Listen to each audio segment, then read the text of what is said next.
I'd like to talk a little bit about the title of this series, Old Western Culture. It may raise questions in people's minds. What does the title mean? What does Western mean? Why the old part? And what exactly is culture? And this series makes some assumptions, given that we start with the Greeks and we don't go back to the Egyptians and the Babylonians or the further east, Asian culture. And we stop before the 20th century. So why do we begin where we do, and why do we end where we do, and why do we focus on the West as we do? The title Old Western Culture comes from an essay which is actually the transcript of a speech given by C.S. Lewis as his inaugural lecture when he moved from Oxford to Cambridge University and occupied the chair that had been established by Cambridge of medieval and Renaissance literature. And Lewis looks at that calling, medieval and Renaissance, and he realizes that they're assuming that one professor could talk about those two periods as though they weren't as separate and distinct as people had previously thought in, say, the late 1800s.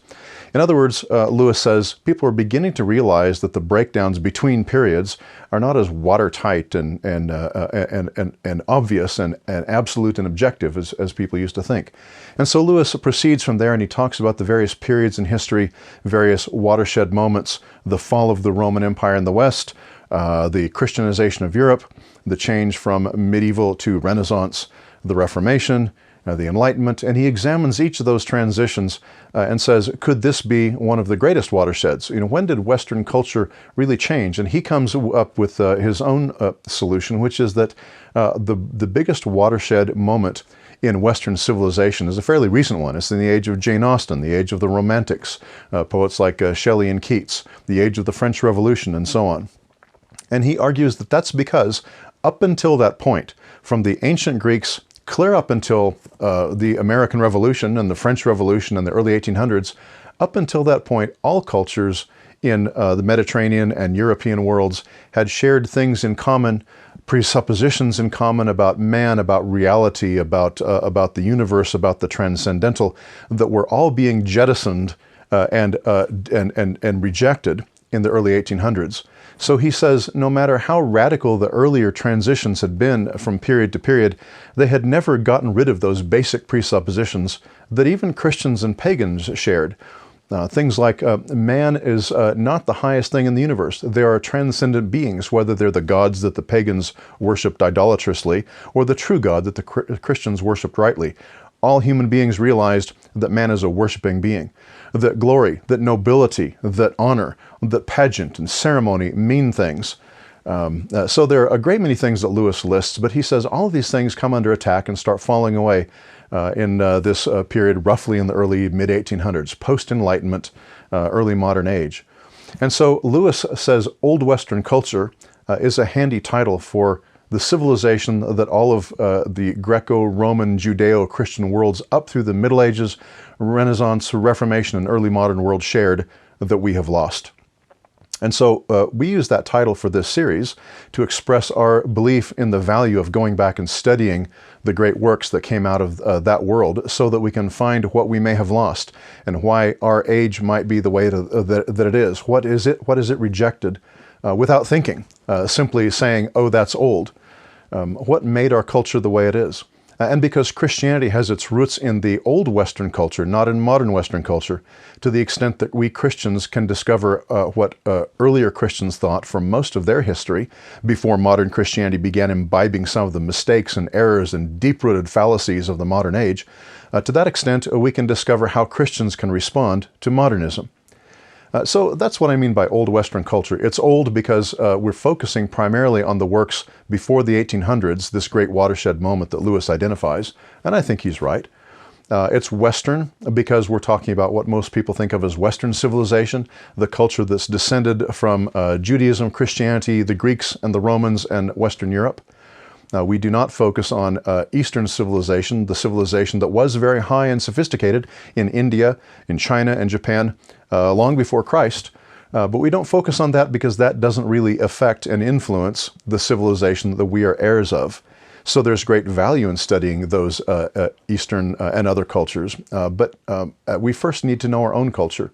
And here we can say something about a modern error known commonly as multicultural diversity. Multicultural diversity could be a good thing if it simply means learning to appreciate other cultures.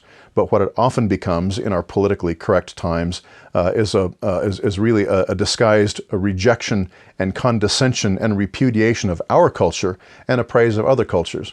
And I think the answer to this has been given by a number of people very well. And the answer is basically that unless you learn to love your own family first, you can't hope to love the family down the street. Unless a man loves his own wife, he can't love other people. Unless a man learns to understand and love his own children, he can't love the children in the local church he goes to. And unless we understand and love our own culture first, our home, our own family, our own neighborhood, we can't presume to appreciate and love other cultures either. So we need to love our own culture first because it's our culture. It's the one we're in. That doesn't mean that we have to appreciate and agree with and approve everything that's part of it, but we have to understand it and come to appreciate it on its terms first. So Old Western culture. We begin with the Greeks and we don't go back to the Babylonians and the Egyptians because although there was important background that helps us to understand what the Greeks and Romans did in some sense, they didn't have a profound impact, or at least we didn't understand the profound impact, and their literatures didn't have very much of an impact or influence at all on the Greco-Roman medieval cultures of Western civilization until the 1800s, when we began rediscovering the Babylonian creation epics, translating through the Rosetta Stone in Egypt, translating old Egyptian works and so on. So in the 18 and 1900s, we came to know a lot of the literature and the religion and the philosophy of the Egyptians, the Babylonians, the Assyrians, the Hittites, the Sumerians, and so on. But we only came to know those recently. They were not works that were read, studied, and formative on the mind of Western civilization all through the ages of which we're the heirs. So that's why we don't go back further than the Greeks. We certainly take into account the Scripture. And the Scriptures, the Old Testament Scriptures, come out of the ancient Near East. And we presuppose those because the Old Western Culture series is a Christian approach to the great books of the past. But other than that, when we're looking at the literature and the history of Western civilization, we start with Homer and the ancient Greeks. We stop on the near end at around the turn of 1900. We stop just before the 20th century. And this is a principled decision. The reason is at least twofold, maybe threefold. One is that it's relatively easy or relatively easier to find courses where Christians are taught to think in a worldviewish way about current events, about politics, about modern movements, and so on. But it's harder to find clear thinking courses and curricula where a student is led through the ancient works. That's less accessible, and so we want to provide that. Also, we're very, very close to the 20th century. Here we are early in the 21st century, but we're still very close to the 20th century. It's barely over. And being that close, it's very hard to have perspective. When you're still in the middle of things, when you're very close to a situation, it's harder to have a perspective, the kind of clarity of hindsight that becomes more clear the further in hindsight it is. So we have, in some ways, we have a much clearer understanding of, say, the American Revolution or the war between the states than we do of World War II and of the Gulf War and of what's going on now in the early 20th century. So being too close to it means it's harder for us to say clearly what the Christian consensus of our current time is. There are a lot of Christian voice speaking about our current times, about our modern times, but there's not as clear a consensus as there is about earlier times in history. Not that there's monolithic consensuses about those either, but at least there's the clarity of distance.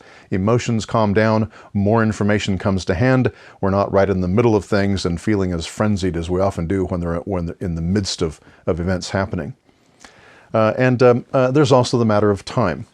Since we have a limited amount of time to present a curriculum, a course whereby we can study the great books, to really deal adequately with the 20th century alone would take more time than we could spare in a high school level curriculum.